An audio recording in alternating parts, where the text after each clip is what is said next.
Hello दोस्तों, welcome to the session of learn and grow पैसा।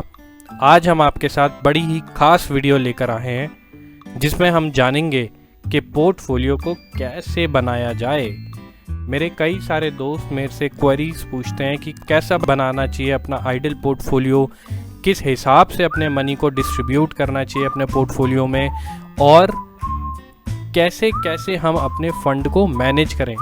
कई बार वो लोग गलतियां करते हैं, या तो कोई एक स्टॉक में बहुत ज़्यादा अमाउंट डाल देते हैं या वो फंस जाते हैं, या फिर बहुत अच्छी कंपनीज़ में वो बहुत छोटा सा इन्वेस्टमेंट डाल के छोड़ते हैं और फिर जब कंपनी बहुत ज़्यादा भग जाती है तब उन्हें पछतावा होता है कि नहीं, इस कंपनी में हमें ज़्यादा पैसा डालना चाहिए।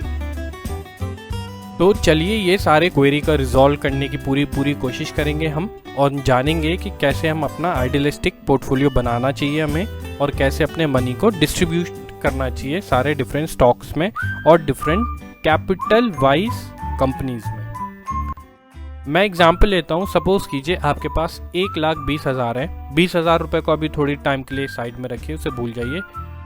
1,20,000 में से 1 लाख हम इन्वेस्ट कर रहे हैं, और उस इन्वेस्टमेंट को हम देखते हैं कैसे कर रहे हैं हम। तो शुरू में आप 30% जो पैसा है वो आप डालिए लार्ज कैप की कंपनीज में। लार्ज कैप कंपनीज हमारी वीडियो में आप देख सकते हैं डेफिनेशन वाइज, और जान सकते हैं क्या होती हैं। मैं आपको छोटा सा मैं बता देता हूँ। जो भी कंपनीज 20,000 करोड़ से ऊपर होती हैं मार्केट कैपिटल जिनकी, वो लार्ज कैप कंपनीज होती हैं या फिर ब्लू चिप कंपनीज होती हैं। तो 30% पैसा आपको वहाँ पे डालना है। आपको उसके बाद 50% पैसा आपको डालना है मिड कैप की कंपनीज में या फिर स्मॉल कैप की कंपनीज में।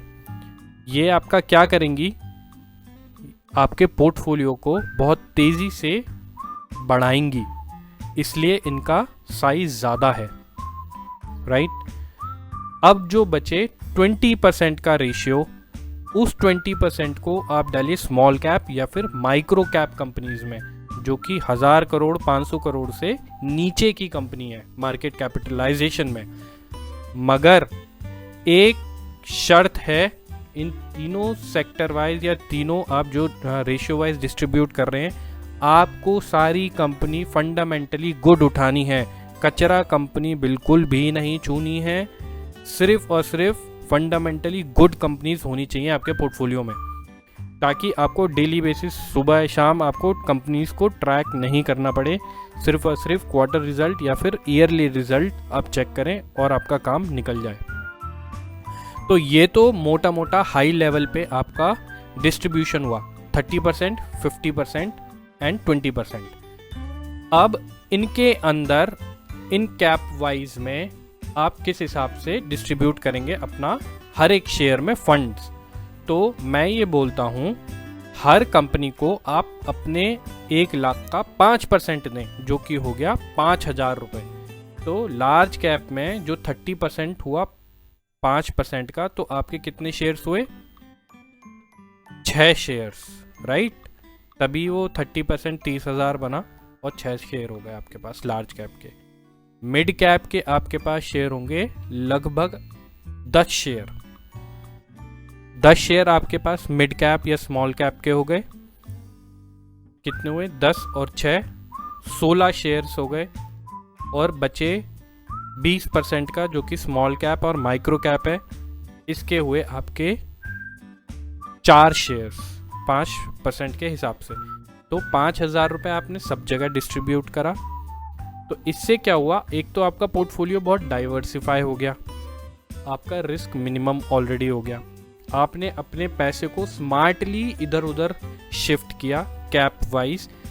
जो लार्ज कैप की कंपनीज हैं वो आपको स्टेबिलिटी प्रोवाइड करेगी आपके पोर्टफोलियो में। मिड कैप की आपको अच्छी ग्रोथ दिखाएगी, और जो सबसे बेहतरीन रिटर्न जो देगी फंडामेंटली स्ट्रॉन्ग जो कंपनी होंगी, वो आपको स्मॉल कैप या माइक्रो कैप की कंपनीज में से मिलेगा। ये ढूंढना सबसे टेढ़ी खीर होती है मार्केट में, कि जो इनिशियली अभी बहुत कम वैल्यूएशन पे है, कंपनी बेहतरीन है, उसका बिजनेस मॉडल बहुत अच्छा है, उसके फंडामेंटल्स बहुत अच्छे हैं, उसके टेक्निकल्स एंट्री पॉइंट बहुत अच्छी है, तो इसके लिए हमें सबसे ज़्यादा मेहनत करनी होती है ये जो 20% के हिस्सों को, क्योंकि यही 20% हिस्सा जो है आपके पोर्टफोलियो को पता नहीं कहाँ से कहाँ बना देता है। तो वो हम आगे जानेंगे अपनी और वीडियोस में।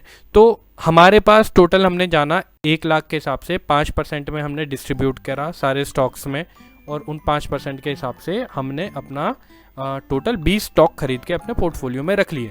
ये तो हो गई हमारे थ्रू आउट पोर्टफोलियो का 20 स्टॉक आ गए, 5% के हिसाब से सब में हमने डिस्ट्रीब्यूट करा। अब इन्हें हमारे को फंड को कैसे रोटेट करना है। सपोज कीजिए आपने जो आपका small cap and micro cap वाला जो 20% का हिस्सा है उसमें आपने क्या किया, जब भी आपको लगे आपका रिटर्न हो गया 3 गुना 4 गुना 5 गुना और आपको लग रहा है कि मेरे को सफिशिएंट रिटर्न मिल गया है, तो वहाँ से कुछ कुछ प्रॉफिट बुकिंग करिए और अपने मिड कैप और लार्ज कैप को बढ़ाते रहिए पैसा।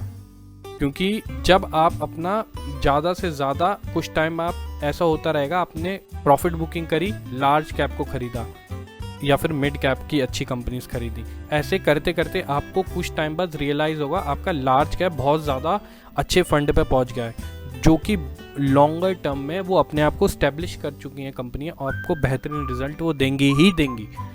तो आपको ऐसे अपने मनी को शिफ्ट करना है। जब भी आपको लगे आपको सफिशिएंट प्रॉफिट मिल गया है, आप अपना पैसा उठाइए, थोड़ा मिड कैप में डालिए और थोड़ा लार्ज कैप में डालिए। इससे आपके पोर्टफोलियो को मजबूती भी मिलती रहेगी, स्टेबिलिटी भी मिलती रहेगी और बहुत अच्छी ग्रोथ भी मिलती रहेगी। तो ये तो मोटा मोटी फंडा होता है हमारे पूरे पोर्टफोलियो को कैसे मैनेज किया जाए, किस प्रोपोर्शनेट में हमारे को स्टॉक बाय करना चाहिए और किन किन सेक्टर वाइज या किन किन कैपिटलाइजेशन वाइज अपने पोर्टफोलियो को डाइवर्सिफाई करना चाहिए। अब रही दूसरी बात, मैंने शुरू में बोला था सपोज कीजिए आपके पास कैपिटल है 1,20,000 रुपये। 20,000 रुपये का क्या, मेरे जो जितने भी फ्रेंड्स हैं और मेरे जितने भी सर्कल हैं, हम लोगों की कैपिटल इतनी बड़ी तो है नहीं राकेश झुनझुनवाला जी जैसी कि 500 करोड़ या 10,000 करोड़ की कैपिटल हो। तो हम लोग 5 लाख 10 लाख 20 लाख या विद इन 50 लाख की कैपिटल वाले लोग हैं, राइट। मे भी शायद होगा, मैं किसी को ये नहीं बोल रहा। तो फिर जो मैंने 20,000 रुपीज़ रखा है उसमें मैंने आपको सिर्फ इसी पर्पज से रखा है ताकि आप अपने पोर्टफोलियो को थोड़ी बहुत अगर समझ हो जाती है, थोड़ी बहुत इन्वेस्टमेंट में आप पक्के हो जाते हैं, सारी चीज़ें समझ में आ जाती हैं, तो उन 20,000 को आप अपने पोर्टफोलियो को रोटेट करने के लिए जैसे स्विंग ट्रेड कर लिया, राइट। आपको जब समझ में आया इस स्टॉक का, पर्टिकुलर स्टॉक का एंट्री पॉइंट बहुत ही अच्छा हो गया है मेरा और टेक्निकल बेसिस पे और फंडामेंटली गुड कंपनी है ही है हमारी, हम बेकार की बात ही नहीं कर रहे, तो एंट्री पॉइंट मेरा बहुत बढ़िया हो गया है। उस टाइम पे आप कुछ 5% की जगह आप बढ़ा लीजिए। कोई एग्जांपल दिखाता हूँ सोना कॉम्स का। ये one of my favourite company है ऑटोमोबाइल सेक्टर की। तो इस स्टॉक में क्या हुआ, ऑलमोस्ट पता लग गया था कि यहाँ पे बॉटम आउट हो चुका है स्टॉक को और काफ़ी अच्छे सपोर्ट रेजिस्टेंस बन रहे थे यहाँ पे।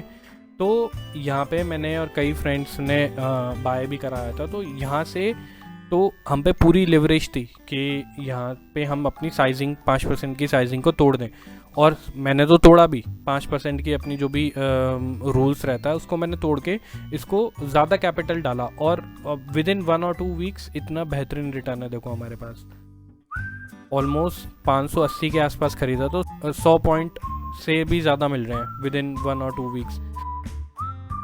तो ये जो 20,000 रुपीज़ है हमें इतना स्मार्टली मैनेज करना है कि कोई भी बेहतरीन फंडामेंटल कंपनी हमें अगर अच्छे वैल्यूएशंस में मिल रही है तो you have full freedom to break that 5% rule. मगर ऐसा भी नहीं होना चाहिए आप 1 लाख की कैपिटल और 90,000 के सोना कॉम्स खरीद के बैठ गए, ऐसा नहीं करना है।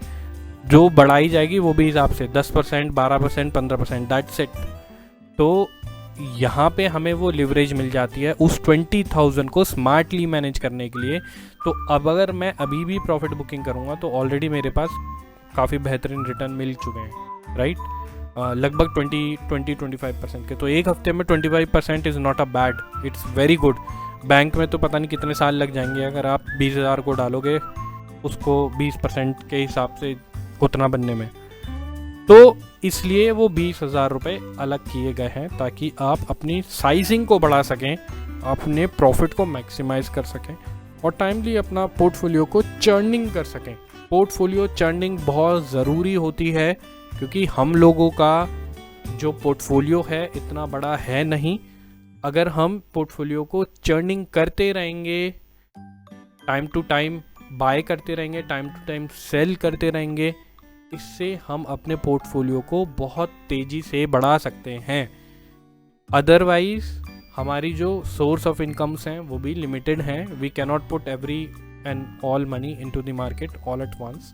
तो इस समझदारी के साथ हमें अपने पोर्टफोलियो को मैनेज करना है, समझदारी से निवेश करना है अच्छी कंपनियों में। मैं फिर से हाईलाइट कर रहा हूँ, मैं एक भी बार किसी को सजेस्ट नहीं करता कि कचरा कंपनी में इन्वेस्ट करो। अच्छी कंपनी में इन्वेस्ट करना है, शांति से होल्ड करके बैठना है। हम चाहते हैं तो उसमें ट्रेडिंग भी कर सकते हैं, मैं भी करता हूँ इसलिए मैं बता रहा हूँ। तो ऐसे हम अपने प्रॉफिट को भी मैक्सिमाइज कर सकते हैं, अपना पोर्टफोलियो को भी मेंटेन कर सकते हैं और पोर्टफोलियो में चर्निंग भी कर सकते हैं।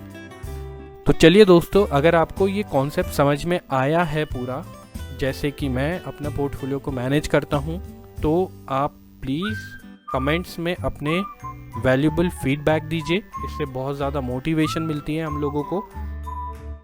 आपको कोई भी डाउट्स हैं या कोई भी क्वेरीज हैं आप वो भी पूछ सकते हैं। हम पूरी कोशिश करेंगे हर एक चीज़, हर एक क्वेश्चंस को लेने की। और सबसे अहम क्वेश्चन, अगर आप चाहते हैं मैं वो आइडियलिस्टिक 20 स्टॉक्स आपके लिए बना के दूँ, वो भी हम प्रिपेयर कर सकते हैं। बट मैं अपनी तरफ से ये चाहता हूँ कि आप लोग सीखें, आप लोग खुद पढ़ें।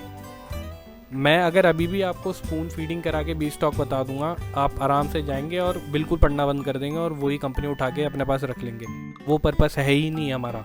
हमारा सिर्फ पर्पस है आप लोग खुद सीखें ताकि आपके किसी के पास जाने की ज़रूरत ना हो कुछ भी चीज़ें पूछने के लिए। ये सारे जितने भी कॉन्सेप्ट्स हैं, ये सारे जितने भी फंडे हम आपको बता रहे हैं, ये आपको लाखों रुपए में लोग बेचते हैं और आपको तब भी कुछ नहीं समझ में आएगा। ये मैं आपको गारंटी दे रहा हूँ।